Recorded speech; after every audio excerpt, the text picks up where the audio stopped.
Education 360 की तरफ से आज मैं आपसे बात कर रही हूँ सर, और ये हमारा सौभाग्य है कि हमारे साथ इंडिया के प्लेयर श्री अर्जुन सिंह जी हैं, और आपका बहुत बहुत स्वागत है हमारे चैनल में। Thank you madam. मैं आपकी जो जीवन की एक संघर्ष और जीवन की अचीवमेंट्स हैं कबड्डी के क्षेत्र में सर, उनके बारे में जानना चाहती हूँ। और चूँकि खेल एक शिक्षा का ही अंग है, तो शिक्षा और खेल को भी जोड़ते हुए आप हमें बताइए कि एक खिलाड़ी का पढ़ना कितना ज़रूरी है और पढ़ने के साथ साथ खेलना कितना ज़रूरी है।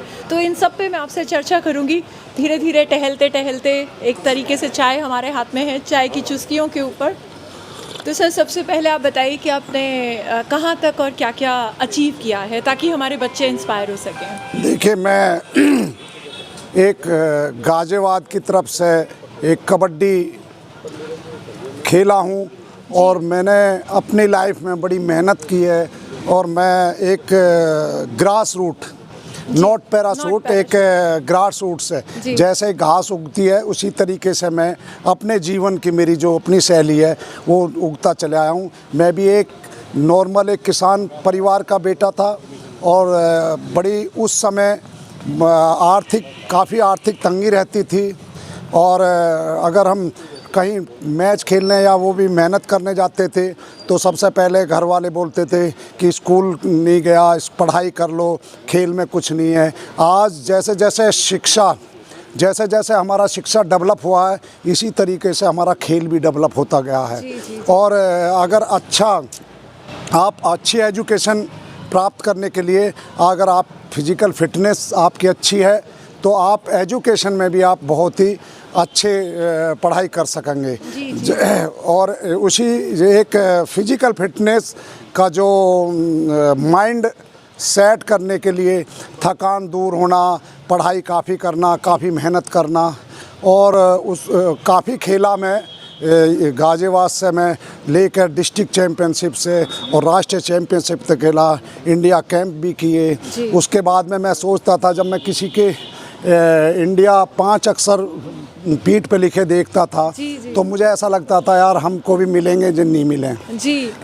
तो सर, यहाँ पर इंडिया लिखा ही हुआ है। तो जब ये पहली बार आपको इंडिया कलर मिला था तो आपको कैसा लगा था? उस समय जब मैं पहली बार ये 2011 में मैं उसमें हवाई जहाज़ में बैठा। अच्छा। तो मैंने उससे पहले हवाई जहाज़ में बैठने से पहले मैंने अपनी मातृभूमि को बड़ा नमन किया, और मुझे अपनी माँ याद आई। अरे हाँ, मेरी माँ ने बड़ा, जैसे वो घी, दूध, दही बहुत खिलाया। अच्छा। तो मुझे वो याद आया वो समय कि यार हमारी हर माँ बाप सोचता है, लेकिन मुझे ऐसा लगा आज तेरा जो सपना है वो पूरा हुआ।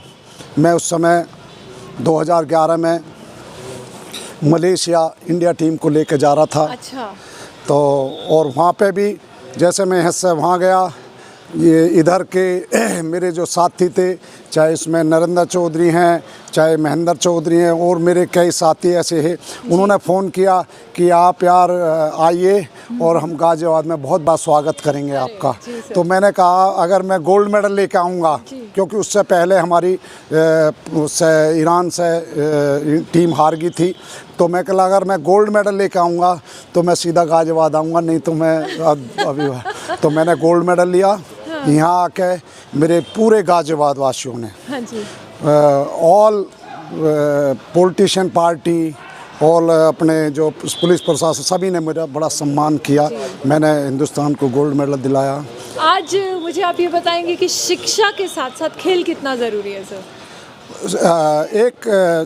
जैसे कि मैं ये कहना चाहता हूँ, जैसे इंडिया में हरियाणा आज स्पोर्ट्स में एक उनका व्यवसाय, जैसे जैसे हम एजुकेशन कर रहे हैं उसी तरीके से अगर हमारे पास खेल में भी निपुण है, अगर हमारा खेल अच्छा है तो हमें अच्छा जॉब मिलेगा, हमारा नेशनल इंटरनेशनल पे हमारा सिलेक्शन होगा। तो जितना एजुकेशन पढ़ाई ज़रूरी है उतना खेल भी ज़रूरी है। और अभी जैसे हमारे प्राइम और उस टाइम राजवर्धन सिंह राठौड़ जी ने बड़ा संघर्ष करके खेलो इंडिया खेलों का एक बच्चों का वो किया। मैं उसमें भी खेलो इंडिया खेलों में भी सेलेक्टर हूँ। अच्छा। टीम को हाँ अच्छा। अभी नेशनल चैंपियनशिप हुई थी स्कूल नेशनल मांडिया में, वहाँ सिलेक्शन करके आया था। उससे पहले पूना में जो खेलो इंडिया के खेल गेम उसमें सिलेक्शन किया। हाँ जी। तो कई वर्षों से मैं उसमें सेलेक्टर भी हूँ। तो जो हिंदुस्तान में जिस लड़के को हम सिलेक्शन करके आएंगे उसको हमारे भारत सरकार 5 लाख रुपए साल के खर्चा करेगी उस पर। हाँ जी, हाँ जी। तो ये है कि खेल, क्योंकि जब हमारी बॉडी सही रहेगी तो एजुकेशन सही रहेगी। बिल्कुल बिल्कुल सर। जाने तो इसलिए सभी खेलों में ये नहीं है कि आप क्रिकेट ही खेलो, आप कबड्डी खेलो, आप खो खो भी खेल सकते हैं, आप योगा भी कर सकते हैं, आप बैडमिंटन भी खेल सकते हैं जी। और इस समय तो हमारे हिंदुस्तान में सभी paramilitary forces, services, state police और अदर विभाग, ONGC, BPCL, एयर इंडिया सभी में 2% कोटा भी हो चुका है खिलाड़ियों को, तो नौकरी मिलती है। जी, जी, जी। और मैं तो ये कह रहा हूँ हमें तो सौभाग्य हो स्टार स्पोर्ट्स का, हमारी AKFI kabaddi federation of India का जी।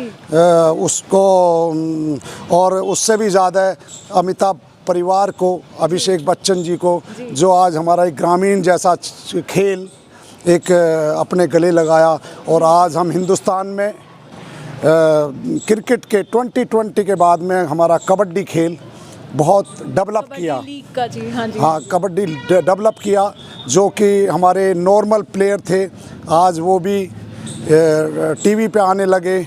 और धन्य हो प्रिंट मीडिया सभी न्यूज़ चैनलों का कि आपने खेलों को बढ़ावा देने के लिए अपना सहयोग बरकरार रखा। जी जी जी। तो आप आज के एक बच्चे को क्या संदेश देना चाहेंगे सर, जो पढ़ता भी है खेलता भी है?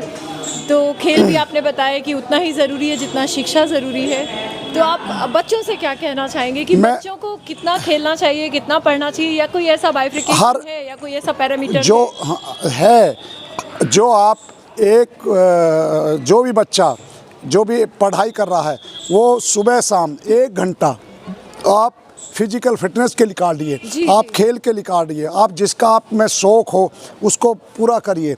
हर इंसान के अंदर एक शौक़ होता है, किसी को घूमने का, किसी को बॉडी बनाने का, किसी को पढ़ाई का, किसी को अपने अच्छे कपड़े पहनने का, तो ये एक खेल का भी एक आप शौक़ पूरा करिए। हाँ तो उसमें मैं सभी जो स्कूल प्रिंसिपल है या टीचर है या उनके जो भी एडमिनिस्ट्रेटर है सबसे कहता हूँ कि एक पीरियड आप खेल का अवश्य रखें। जी जी जी। मैं अभी एक मीटिंग हुई थी मेरी स्पोर्ट्स की, उसमें भी मैंने यही रखा, मैं कहा आप जो हैं हमारा एक पीरियड ऐसा करें जो हमारा खेल स्पोर्ट्स का वो रहे, और एक एजुकेशन उसका एग्ज़ाम भी होना चाहिए, स्पोर्ट्स एग्ज़ाम। जी जी जी बिल्कुल। जैसे मान लिया हमारा इंग्लिश का है, मैथ्स का है या हिंदी है, तरीके से फिटनेस का एग्ज़ाम होना चाहिए।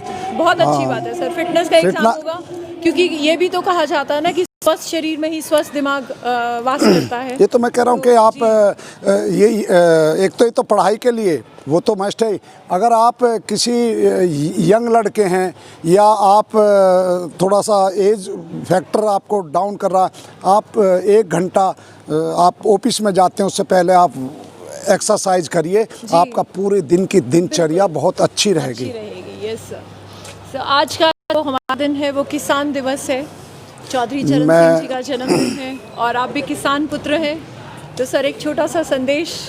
मैं आज चौधरी चरण सिंह जी के 118वें जन्मदिन पर सभी को चौधरी साहब को बहुत बहुत नमन करता हूँ। ऐसे महान किसान नेता हिंदुस्तान के गरीबों और किसानों के मसीहा रहे। मैं चौधरी चरण सिंह जी को बहुत बहुत तहे दिल से नमन करता हूं और उनके चरणों में अपना पुष्प उनके चरणों में समर्पित करता हूं। Thank you sir, thank you so much sir.